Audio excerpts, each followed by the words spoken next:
you buy a home only for self-use or to live in, or can you look at buying a residential property as a rental income asset?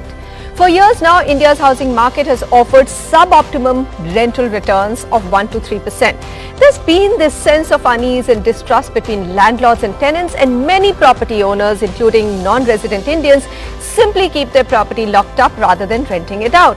The new Model Tenancy Act 2021 announced by the government promises to change that.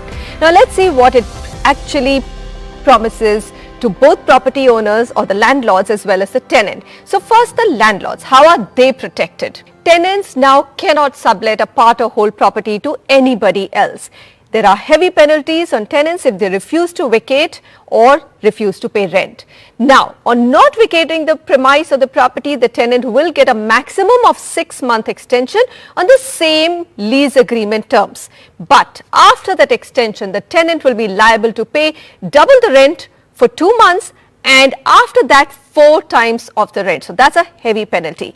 How are tenants protected? There's a maximum limit for security deposits fixed at 2 months for residential property and 6 months for commercial property. Rent cannot be increased during the agreement period or tenancy period unless stated so in the agreement. The property owner must give prior notice of 3 months before revising the rent in case he wants to do it in the middle or even towards the end of the agreement. No landlord can withhold any essential supplies, that's water, electricity, etc., to the property in premise. Tenants will not be evicted unless agreed by both the parties in writing. Now let's see that big clause on dispute resolution. So far, if you had a problem with your tenant, he was not vacating, or the tenant had a problem with the landlord, you needed to go to a civil court to resolve it, and those courts are overburdened. You could also go to consumer court. Now what the Model Tenancy Act has done is it set out a separate dispute mechanism which says that there will be rent authorities, courts and tribunals in every district which will only look at these kind of dispute resolutions, and therefore you should get much quicker resolutions to any problems. These are the highlights from the new act, and the questions we are asking on the Property Show today. Is this protection adequate for both the tenants and the property owners or the landlords? What are the implementation challenges of this model code, and whether these new laws will ensure that the 1 crore vacant homes across India will now get occupied? Joining me for the discussion, Niranjan Hiranandani, founder and MD of Hiranandani Group. I'm going to come to you, Mr. Hiranandani, first. What is the verdict? Does it adequately protect the property owners? Who would they be encouraged to now rent out their homes? I think this is a revolutionary move, something which is we wanted for a long period of time. Remember, the Prime Minister Awas Yojana in the urban areas is producing 1.1 crore houses. Here we have 1.1 crore houses already built and lying vacant with various people with a hesitancy to put into the market. The Model Tenancy Act is definitely the way forward in order to get this entire stock into the market, which will make a paradigm change to happen. People were reluctant to give their flats on tenancy because they were scared when they wanted it or the contract expired, they would not get the property back. I think this Tenancy Act certainly goes a long way in ensuring and creating necessary legal framework of tribunals and other agencies which will get this done very quickly. Right. But it has to be ratified by the states, and that's the question, whether all of them will do it quickly enough to make it happen. Difference to the market, Mr. Hiranandani, does that mean that rents will come down further? Because rental yields in India is just between 1 and 3%, right? And if you have more stock, which means there would be pressure on rents, is that a possibility? It could be, but I don't think so, because the point is that these are houses where people have moved even to jhopatpattis. Half of Mumbai lives in jhopatpattis. They could easily afford rental housing if they could shift into homes and houses which would become affordable. This would be a different segment of the economy completely.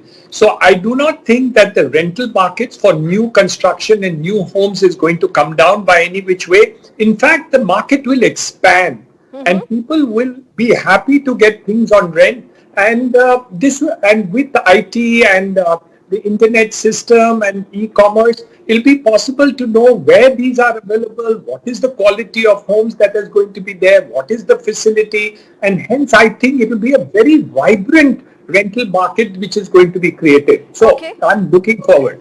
Mr. Hiranandani, there was a lot of pushback on RERA from developers, particularly because they felt it was one-sided. Before that, buyers felt that everything was extremely against them. In this Model Tenancy Act, there should not be any issues for every state to just take it and, implement the same laws in their states. They don't even need to modify it, actually. Manisha, there will be some modification required. For example, in the case of Mumbai, we have the old tenancies where people are protected. I don't think this will be with retrospective effect. It is sought to be prospective. So a clarification will have to be issued, which is not there in the present law, that it will not be retrospective in action to old tenancies where people who cannot afford otherwise the new rental laws and things like that to be continued to do. But it is prospective, and this is what we were asking for. We have been saying that, and as you must be aware, in the United States of America, the richest country in the world, more than 50% people live their lives from birth to death in rental housing. So I think this is something where the confidence was not there, whether it is developers, whether it is institutions, companies and others. I agree with Anshuman, there's not going to be a rush to construct such things, but you will see a lot of people will construct.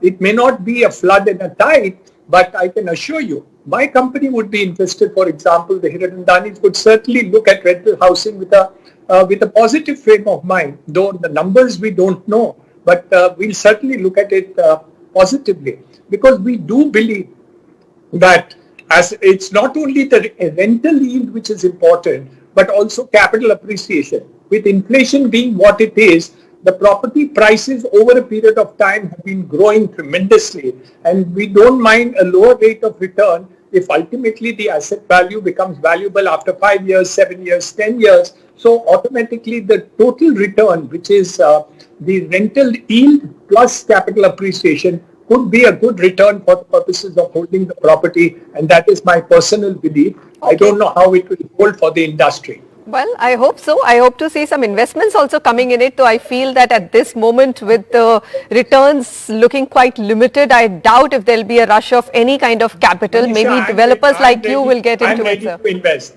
I'm ready to invest. All right. I'm glad to hear that you've made that commitment. Thank you so much, Mr. Hiranandani, Anshuman Magazine and Yudhish. Thank you for joining me on this discussion. Well, let's keep our fingers crossed that states implement the Model Tenancy Act in their states as well and union territories without making too much of a modification. It's a pretty good act and law as per se.